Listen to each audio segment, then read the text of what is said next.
बहुत समय पहले वाराणसी में प्रताप मुकुट नाम के एक राजा थे। उनके पुत्र का नाम था ब्रज मुकुट। मंत्री पुत्र ब्रज मुकुट का मित्र था। दोनों में बहुत ही गहरी मित्रता थी। एक दिन जब दोनों शिकार पर गए थे तो वन के सरोवर में एक परम सुंदरी राजकुमारी को स्नान करते देखा। राजकुमारी ने जब ब्रज मुकुट को देखा तो हाथों में एक कमल का फूल लेकर सबसे पहले उसे अपने कानों में लगाया। उसके बाद दांतों से फूल को काट दिया। उसके बाद उसने उस फूल को सीने से लगाया। बार बार राजकुमार को देखते देखते सखियों के साथ चली गई। राजपुत्र ने मंत्री पुत्र से प्रश्न किया, ए मित्र, सुनो, वो राजकुमारी क्या कहना चाहती थी मित्र? फिर राजपुत्र ने मित्र से उन संकेतों का अर्थ पूछा।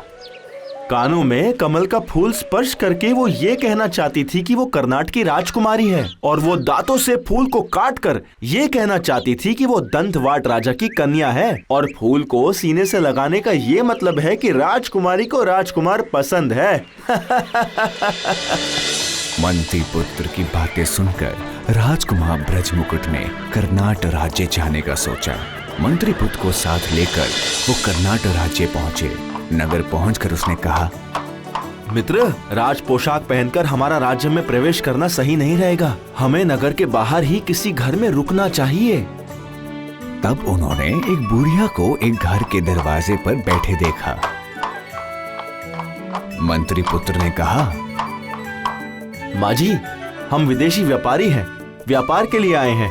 आप हमें अपने घर में थोड़ी सी जगह देंगी माँ जी? दोनों के भव्य चेहरे और बातचीत से वो बुढ़िया बहुत खुश हुई और भीतर आने को कहा। बातों ही बातों में उन्हें पता चला कि वो बुढ़िया राजमहल में काम करती है। बुढ़िया ने बताया कि राजकुमारी पद्मावती उसे बहुत प्यार करती है। राजकुमारी के पास वो हर रोज जाती है। ये बात सुनकर राजकुमार ने कहा, माँ, कल जब आप राजकुमारी के पास जाएंगी ना तो उससे कहिएगा, वन में सरोवर के पास जिस राजकुमार को उसने देखा था ना, वो खुद उससे मिलने आया है।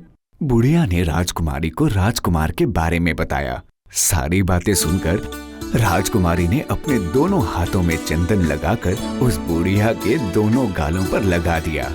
बुढ़िया ने वापस आकर वो बात बताई। सुनकर मंत्री पुत्र ने कहा, मित्र, दोनों गालों पर 10 उंगलियों की छाप का मतलब है कि 10 दिनों के बाद राजकुमारी की तुम्हारे साथ भेंट होगी।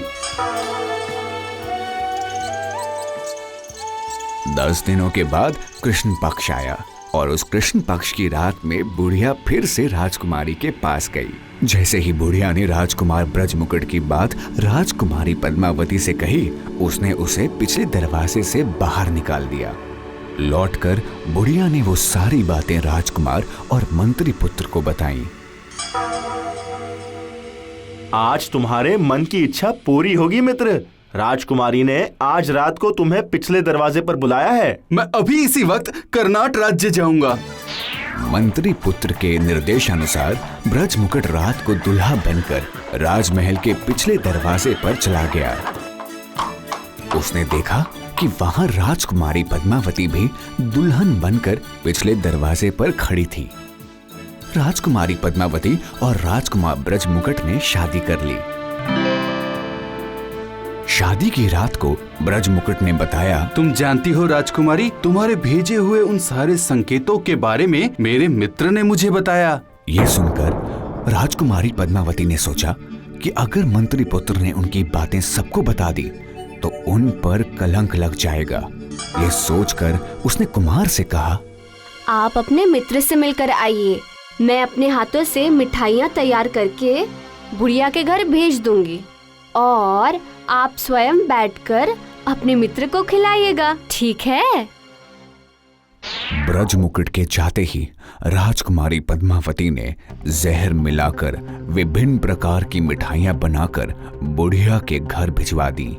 मिठाइयाँ देखकर ब्रजकुमार ने कहा, मित्र, ये लो, पद्मावती ने अपने हाथों से मिठाइयाँ बनाकर तुम्हारे लिए भिजवाई हैं और कहा है कि मैं तुम्हें अपने सामने बिठाकर इसे अपने हाथों से खिलाऊं। खाकर देखो, देखो मित्र, खाकर देखो कैसी है, बताओ जरा, खाओ।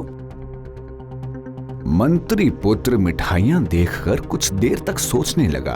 उसके बाद कहा, मित्र, ये मिठाई नहीं है, जहर है। राजकुमारी ने मिठाइयों में जहर मिलाकर मेरे लिए भेजा है। तब ब्रजमुकुट ने कहा, ये क्या कह रहे हो मित्र, क्या कह रहे हो? वो तुम्हें जहर मिली हुई मिठाइयाँ क्यों भेजेगी? बताओ, क्यों भेजेगी? नहीं नहीं, ये नहीं हो सकता। मैं अभी साबित कर दूंगा कि तुम गलत सोच रहे हो और ये तुम्हारी भूल है। ये कहकर ब्रजमुकुट ने मिठाई एक बिल्ली को खाने के लिए दी।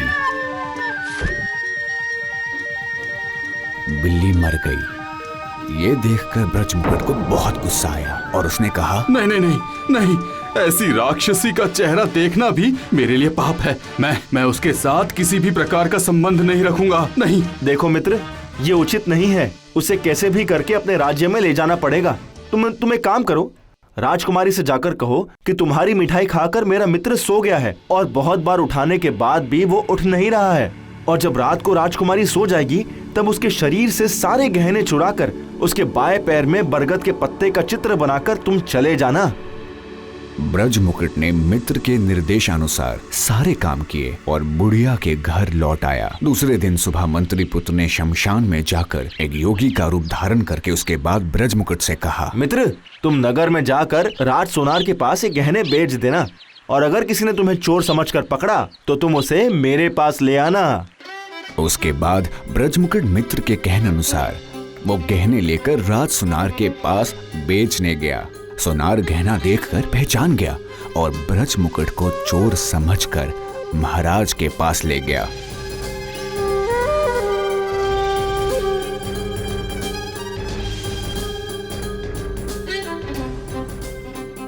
और महाराज ने पूछा, ये गहने तुम्हारे पास कैसे आ गए? ब्रजमुकुट ने कहा कि वो कुछ भी नहीं जानता है। सब कुछ उसके गुरुदेव योगी राज को पता है। वो शमशान में रहते हैं। राजा के आदेश से योगी मंत्री पुत्र राजसभा में आता है। राजा ने उसे प्रश्न किया, बात क्या है? मुझे सच सच बताइए गुरुवर, ये गहने आपके पास कैसे आए? तब योगी रूपी मंत्री पुत्र ने कहा, महाराज, मैंने डाकिनी मंत्र में सिद्धि प्राप्त की है। डाकिनी ने खुद ही मुझे ये गहने दिए हैं और मैंने भी सिद्धि प्राप्त करके प्रमाण स्वरूप उसके बाएं पैर में एक बरगद के पत्ते का चित्र बना दिया है। योगी रूपी मंत्री पुत्र की बात सुनकर राजा ने जांच करने को कहा और ये पता लगाया कि सच में राजकुमारी के बाएं पैर पर चित्र बना हुआ था। महाराज बहुत चिंतित हो गए। वो कुछ भी निर्णय नहीं ले पा रहे थे।